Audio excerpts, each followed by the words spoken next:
Okay, Claude Code, I want you to spin up 3 parallel subagents. I want you to use the Playwright CLI skill for each of them, and I want you to test my form submission inside of my website since we just made some changes. Go. So what you're seeing happen right now is Claude Code just spawned 3 subagents. All of them are using the Playwright CLI.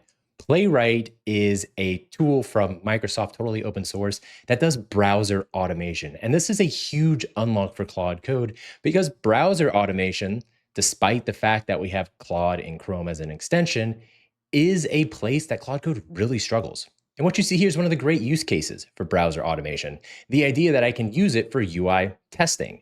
And so what we did in this example is I have my website. I made some adjustments to the form submission. That's what you see right here in the middle. And I'm now having Claude Code test it from a number of different angles, right? We're looking at edge cases, validation, and also the happy path.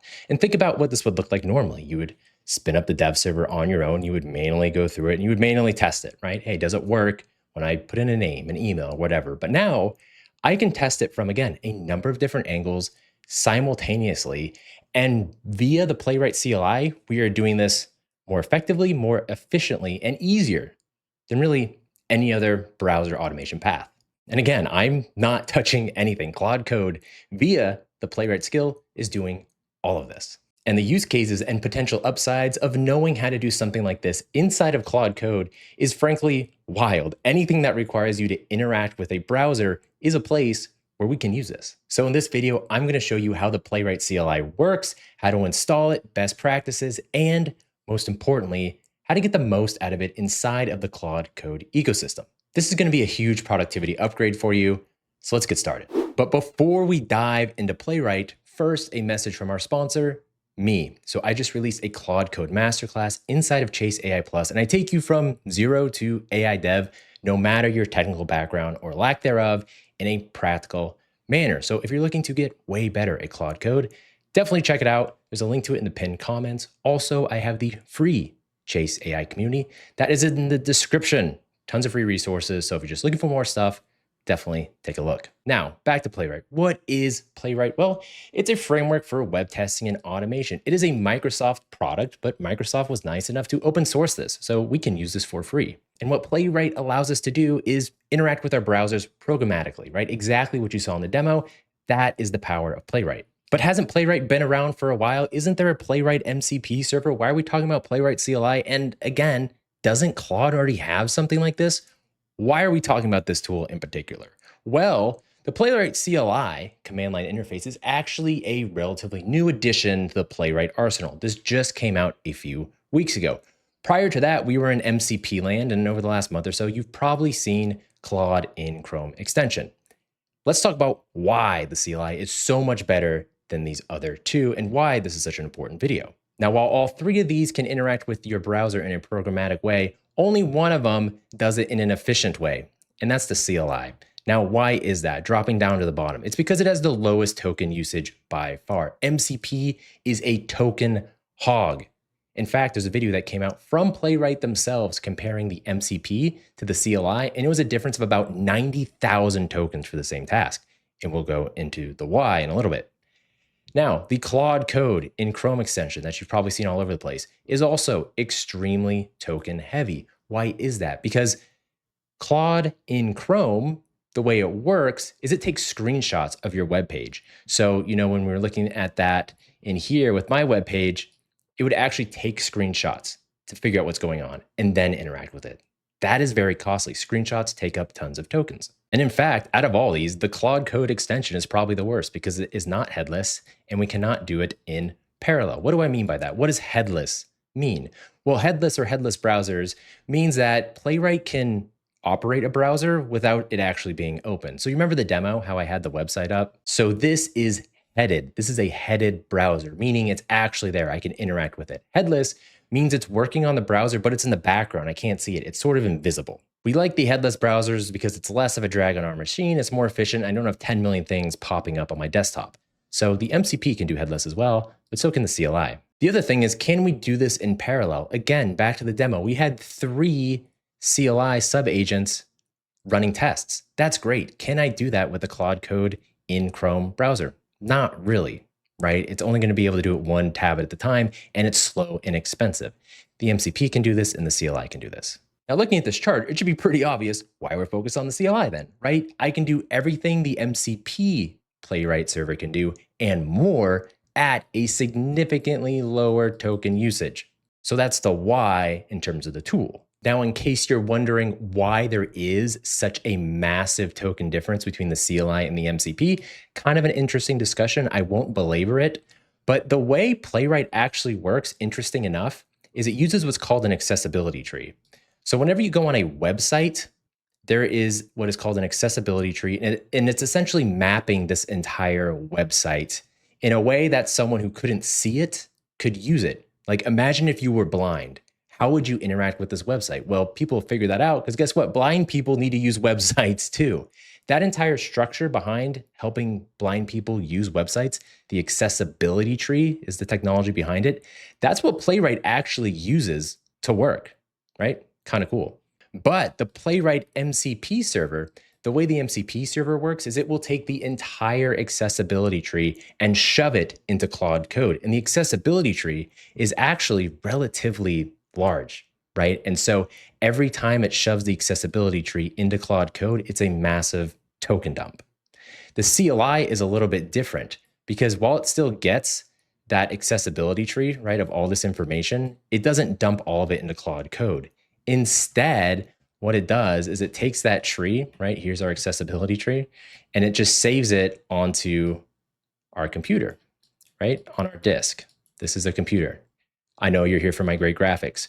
So the CLI gets the same tree, saves it to the disk, and all it does is it gives then a summary of the tree to Claude Code. So it doesn't give it all the information. It instead just gives it the information that it needs. This is a way lower token cost. So that's why it's working, in case you were wondering.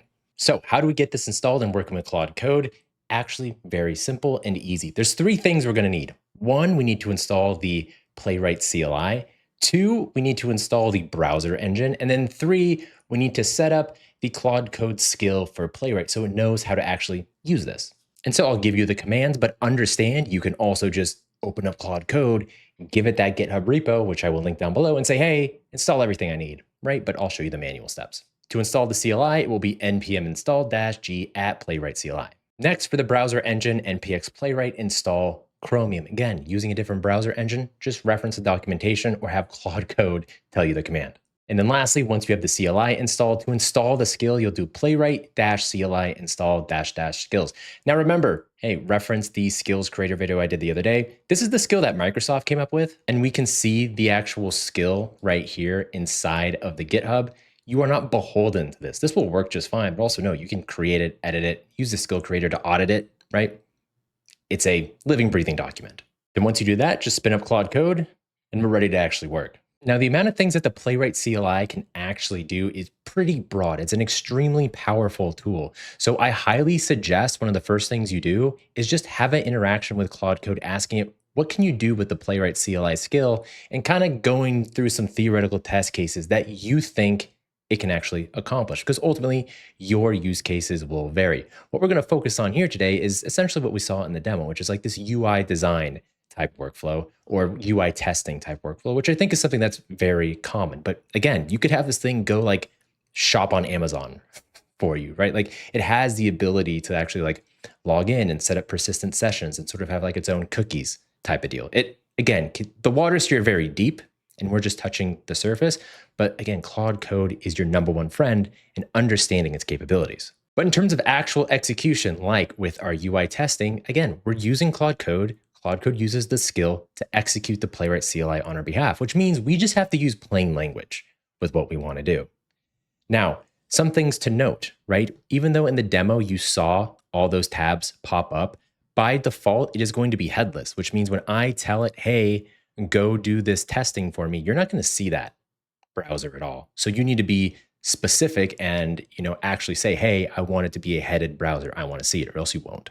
But for our test, we'll just ask it again to do just a single headed browser test to test our form submission so we can again see it in action. So all I said was, can you use the Playwright CLI tool to test the form submission again, make it a single agent and make it headed so I can see it. So we see it loaded the tool, you see it's calling the skill. And now it's going to check the project and figure out what it actually wants to do. The other thing that's great for this, especially when we're doing it, on our own sort of project, like it has full visibility into how our pages are how they look and how they set up. So a much lower chance of dealing with some sort of like accessibility tree issues. It knows exactly how this page is set up. So these sort of tests are even more effective. And so it's opened the page, it's scrolled down, it's starting to fill out the form, it's starting to check boxes, and it's really that simple. And once it finishes its work, it will automatically close the browser, give you the form submission test results, and then even give you screenshots. And to up the ante and to do exactly what we did in the demo and say, hey, I want to run 3 parallel agents and I want to attack it from different angles, that's all you have to add to it. This is like a 2-sentence thing, and it's going to do all of your UI testing for you. Furthermore, you can ask Claude Code for the best practices, right? I didn't know the best way to, stress test this form, but it did. So you just kind of say like, hey, what do you think is the best way to test this? And the simplicity of use is really the value add here. Like you literally just talk plain language to Claude Code and it does all of it. However, if you actually want to supercharge this process, you need to learn how to package this sort of workflow into a skill itself. Now, what do I mean by that? You just saw me use the Playwright CLI with plain language, like, hey, run 3 parallel headed browser tests. That's exactly what you see here, right? Because I want to do 3 sub agents. They're going to test the UI, blah, blah, blah, blah, blah. Do I want to say this each and every time? Of course I don't. Yet, am I going to probably run this test on my local dev server to check the form every single time I make changes? I might be doing a ton of changes, right? I might need to run this test over and over and over. So what you need to be thinking about is like, again, how can I then turn that entire workflow into a skill? That's what we can do here, right? This entire process, this like triple agent thing you saw in the demo, we can turn that into a skill. And instead of having to describe the process every time, I can just say, hey, go do the Playwright CLI UI test skill. Go execute that skill. And it goes and does that. And that's really easy to do, actually. First, obviously, you need to articulate the actual workflow that you've done. That's what I've done here, right? 3 parallel agents. I want you to do X, Y, and Z. Like I've really nailed down, like I can't mess it up at this point. And again, have Claude Code spell that out for you. Next, I'm going to use the brand new skill creator tool. Check out that video I just did a few days ago. But we'll just do skill creator. And what are we going to say? We're going to say, I want to turn this process, this workflow process into a skill, right? So I just said, I want to turn this following workflow process into its own meta skill and pasted the entire workflow. So it went ahead and created the form tester skill. So now I can just say, use the form tester skill and 3 parallel agents will spawn just like in the demo. And because I used it via the skill creator, I now have the option to run tests and evals and see if this is an actual improvement, which is great. And I think this is the sort of headspace you should be in with this stuff. Whenever you're doing workflows inside of Claude Code, right?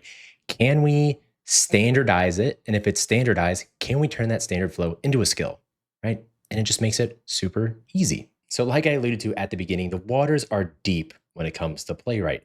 But with that complexity under the surface comes a huge swath of use cases. And luckily for us, Claude Code allows us to like bridge that gap, right? We don't have to be crazy technical and in the weeds to really get a lot out of this because Claude Code abstracts so much of it away. So this is actually where I'm going to leave you guys today. I hope this was a cool intro for Playwright and what it could do for you. I think if nothing else, just with sort of, the website checks, like that's a huge value add. I know it is and has been for me. So let me know in the comments what you thought. Make sure to check out Chase AI Plus if you're looking for the Claude Code Masterclass, and I'll see you around.